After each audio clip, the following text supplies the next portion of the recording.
It's time to make some good old-fashioned American dollars, something that this show, well, hasn't really done in quite some time. What's up, folks, and welcome to Beat the Bookie. I'm Zach Letson. It's been tough sledding on BTB when it comes to winnings. Last week, the latest example, our buddy, Trey Redfield, Treybo. I don't know what was more in the red, all right? Was it your picks with the money last week or that suit that you wore here on our CitrusTV studios last week when you made those picks? It just continues another brutal stretch for our BTB pickers as of late. You check out those BTB standings. If you haven't turned in since October 1st, then, well, you haven't missed anyone making some money. That's John Dales and Jacob Morris in the green. Everybody else in the red. Hey, first team all flip night and 1 and 2. Everyone else, hey, you got some work to do. And, well, trying to make you some money here on Beat the Bookie this week, trying to get you some bread so that you got some money for a nice little Thanksgiving dinner coming up next week. But, all right, it all starts with our games of the week. And where else would you rather be on God's green earth this weekend than Bozeman, Montana? They call it the Brawl of the Wild. It's one of the best FCS rivalries out there. You got 9-1 Montana State and 7-3 Montana. MSU, the Bobcats, favored by 1.5 in this one. Bringing that 9-1 record, like I said, the only L, that came to Oregon State, an FBS team. Hey, Beavers, pick on someone your own size. When the Bobcats have done that and played FCS competition, they're unbeaten. They're also at home. They dropped 72 big ones last week to Cal Poly and beat an FCS top 10 Weber State team 2 weeks before that. They are ready for the challenge. Give me $5 on Montana State to win and to cover. Well, it's the weekend of the Pac-12 and the Conference of Champions. Shout out Bill Walton. Guys, I know it's a basketball reference, but I don't care. We go to the Battle of LA, UCLA, getting 2.5 at home against USC. Look, I know what happened last week, all right? The Bruins, they lost at home against Arizona. I get it. It's like when you spend $15 for some chicken tenders inside the JMA Wireless Dome. Hey, you don't want to admit that it happened, but there's no getting around it. And that loss for UCLA, it was a tough one, but it was a fluke loss. The Bruins, all of a sudden, kind of flying under the radar here a little bit, but they shouldn't be. This is one of the best rushing attacks in college football. Zach Charbonnet, remember the name. And no, not because I'm just a little bit biased, but this kid's going to have one of the best games in college football all season, and I'll tell you why. Senior averages 8 yards per carry. No team in the nation has a better yards per rush offense than UCLA. On the flip side, USC, their running back Travis Dye, he's gone for the season with an injury last week. Plus, the Trojans, 79th in the nation in yards per rush defense. So listen, Chip Kelly, he's building something in Pasadena. Give me $5 on the Bruins to cover at home. We're going to stay out west where Oregon faces Utah out in Eugene, and the Ducks 2-point dogs at home after losing to Washington last week. Maybe it's because the Utes are hot, and I understand that. They've won 4 in a row, but I don't care. Autzen Stadium is one of the most deafening environments in all of college football. Oregon's already proven they can beat top-level opposition. I'm looking at you, UCLA, who we just talked about a little bit earlier, but the Ducks had won 8 in a row before that loss on Saturday. Quack, quack. Ducks back in the win column. I'm putting $10 on Dan Lanning's team to win that game against the Utes and to cover. Well, listen, it's been a back-and-forth battle all season long. Check out those standings. 12-14-1 on one side. Then you got the C-suite, Ethan Frank, Braden Reed, up by 1 heading into this week's games. But I'll tell you what, that Zach Letson, Mr. Senior Year Portrait, trying to come in clutch or trying to get them back into the lead in what's been a tight race throughout the season. Let's get into my picks of the week. We start in the Big 12, where Kansas, a football school, hosts Texas. Now, I don't know what's weirder, the fact that the Longhorns keep losing these high-stakes games, or the fact that Steve Sarkisian and Trey Redfield are in some sort of intense, weird suit competition. But listen, Trey and his red suit aside, I'm seeing green with the Longhorns this week. Not talking spread because, listen, this game could end up wacky, but the Longhorns are minus 325 on the money line, and I'm slamming that $10 bill on that. Last time UT lost, it came back out and beat a real good K-State team the next week on the road. Kansas, on the other hand, has lost 4 of its past 5 games. I know they were the darlings of college football at the beginning of the season, but it's time to jump off that ship. This is a high-scoring affair, and the Jayhawks are going to miss starting quarterback Jalen Daniels. So give me $10 on the Longhorns to win this ball game on the money line. To the SEC we go, where Ole Miss has lost 2 of its last 3 games, and so the Rebels, all of a sudden, just 2.5-point favorites against Arkansas. The Razorbacks have lost 2 in a row themselves, including an L to Liberty.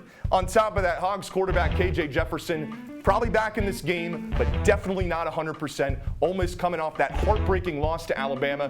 These boys are playing with a chip on their shoulder and a vengeance.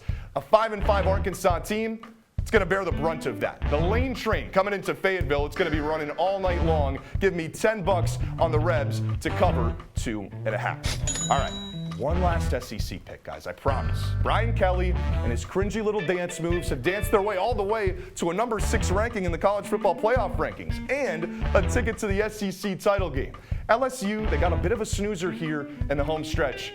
No, I'm not talking about Texas A&M. That's next week. I'm talking about UAB. Classic mix-up right there. It's the Tigers and UAB this Saturday, who's only getting just over 2 touchdowns in a night game in Death Valley.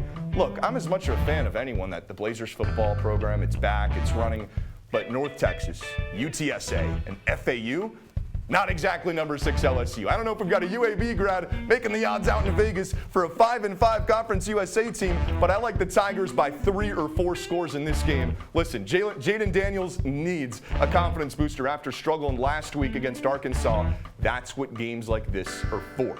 So $10 on the Tigers to win and cover that spread. All right, back out west where we started, the Mountain West, where everyone's favorite group of 5 team, Boise State, takes on the fighting Josh Allen's Wyoming. These are 2 7-3 teams, and the game is in Wyoming, yet the Cowboys are getting 2 touchdowns. It's plus 14.5. Let me tell you something. I'll take that line every day of the week. Give me 10 on Wyoming to cover this spread. Listen, the Cowboys have won 4 in a row coming in, and I'm not sure what's colder right now. The run that Beat the Bookie hosts have been on since Dale's came on the show, or the temperature in Larry, Wyoming. Folks, it's going to be chilly. They're saying it could get down to 10 degrees, even feel like -5. The Cowboys need to keep this a low-scoring affair to have any sort of shot, and I'm not going to sit up here and tell you Wyoming's definitely winning this football game, but they're giving up 15 points per game during this 4-game winning streak that they're on, and I don't think they'll win. But 14 points and a half is 14 points and a half. Give me 10 on Wyoming to cover that spread, and to cover that spread in the game on Saturday night. All right, now we get into the real tasty picks. Dog of the week time. Oh, you want to know which dogs are barking? It's those Yukon Huskies from out of nowhere. Connecticut is bowl eligible. Are you kidding me? 6-5. Now Jim Moore's team goes to West Point to face Army. The Black Knights just forgot the objective of football, and that's to score points. And in the process of doing so, win games. Hey, that kind of sounds like another college team here in New York. But that's beside the point. Army, 3-6, has managed just 7 and 9 points in its last 2 games, both losses.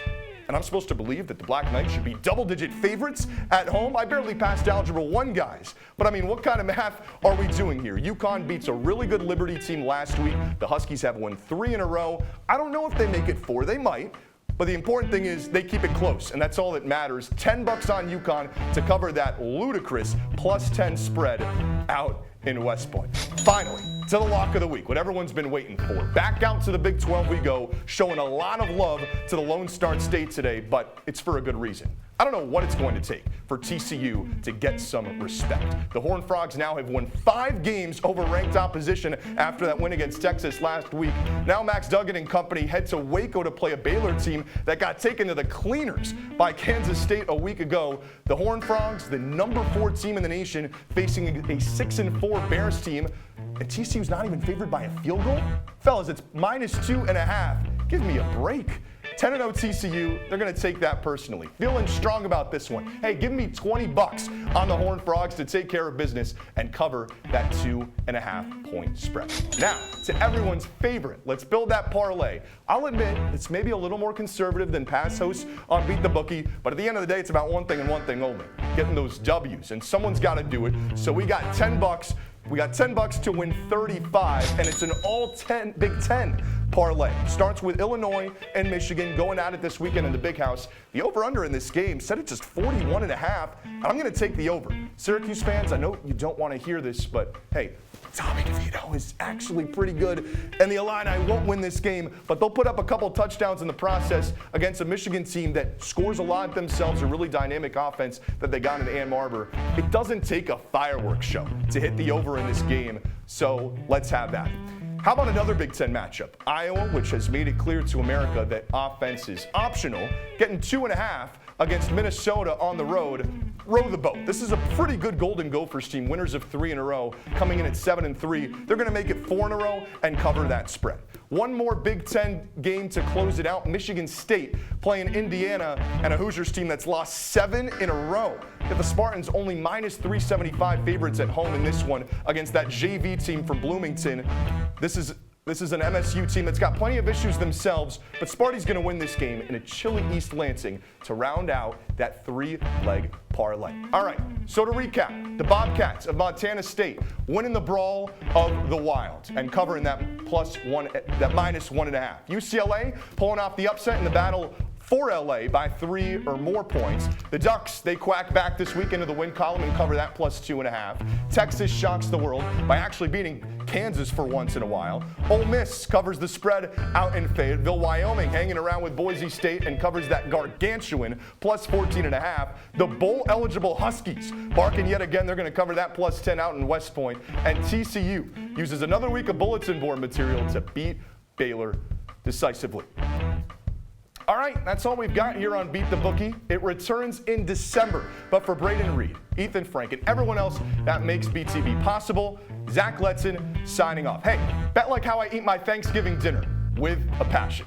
Have a great weekend, everyone.